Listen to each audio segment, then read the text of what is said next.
So we get, I guess I should say we, our family, me, whatever.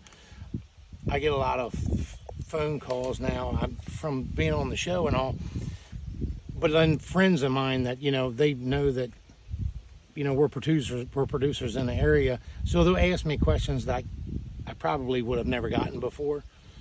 So they ask me, they're like, man, all this new stuff that you're doing, I want to do all this stuff. But what I figured out is I can't tell, or anybody can't tell somebody else how to farm their own ground. So what I tell them all is there's one simple thing. So you already have a program. If you're farming, you already have a successful program. I don't care how small, how big, what you are, how big you are, how great you are. It doesn't matter. None of that matters. Like, I don't care about your acres. I don't care about anything else. What I'll tell you is if you're farming, you're already a good farmer, and you've already got a successful program. So the easiest way to help somebody out like that is to get them to choose one thing to try. Just one thing that can add to their program that makes it a little bit better than what it already is. Maybe it's introducing them to PGRs. Maybe it's introducing them to a couple different micronutrient trips. But if you can add the one thing and they can have success with it, then they can build on it. But everybody's program is different. Like, we struggled in years past helping other guys that had a completely different system of how they went about things. And it's hard to get through all of those different systems to get them to the same thing that I'm doing. Like, if you have drilled beans, I don't know. I can't sit here and say I can't help you. I can help you, but if you don't have in-furrow, I can help you, but I can't help you as much. If you don't have 2x2 on your planter, I can help you, but we got to figure out a way to get those products into the ground, under the seed, beside the seed, some other way. And I've done it before. I did it with Greg Dell last year. He had a really successful plot, and he pulled over 100 bushels on his plot that I helped him with, and I called him my bean baby. So I taught him a bunch of stuff that we did, and we just took my program and we changed it so it worked for him. But again, he was already growing 80, 90 bushel across the board. So I just need to show him one thing. And one thing that we probably we introduced two things to him because he's a little more aggressive than most. We introduced PGRs and it helped him. And then we introduced burning beans back and trying to hold them back and stun them and keep them short, keep them, setting more internodes. We tried to show that, and he got to see it. Well, he got so excited because he could see what was going on. Then I should have took the sprayer keys away from him, because then he wanted to get too much into it. So it goes back to the program thing.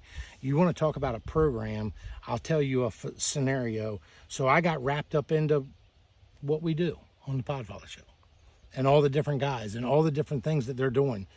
And I wanted to try not just some of them, probably all of them. And I got ahead of myself. And I forgot my program. And I started thinking about other programs and how it would work better. And the one thing that I thought this year is I'm going to put more stuff in furrow. I'm going to get way out in front of it. I always talk about being proactive versus reactive. And I always try to be on the proactive side, because reactive you've already lost your yield. You're not going to gain back what you already lost. So if you're proactive and you're ahead of it, whether it's a micronutrient that at a certain stage or whatever it is, but you have a program, and I had a program, and it was a successful program, and I knew exactly what I was doing for the past 5 or 6 years.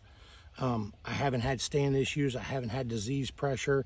Like, I felt like I was ahead of that curve, and then I forgot. And I didn't even remember until we planted a bunch of ground, had Pythium in it, terrible, was so upset, was talking to Rob Dedman about it, and he said, that BASF product, Preaxor in furrow, would control that Pythium. And as soon as he said it, I was instantaneously pissed off. I was mad. And here's why. Because since Preaxor came out, I've been putting 2 ounces in furrow all them years, and guess what I forgot? The Preaxor. I forgot my program. So don't drop your program that's successful to go chase somebody else's, because it doesn't make any difference. You know what works on your ground. I can't tell you how to farm on your ground. But what I can tell you is there's a bunch of tools out there nowadays with the people that, you know, not just sponsor this show, but other things out there. There's something out there that can help you on your ground. You just got to figure out what that is and just add one piece every year, or maybe put a trial or two out of a couple of different products, but don't change from your program. You can't do that. I made that mistake, and I went back and replanted them all, and now they're perfect again. So you definitely, that's a loss of money. You can't have that. Not on this year's times. Fuel prices, I spent $5 fuel on replanting because I forgot. Huge, huge. So anyway, that good? That's perfect.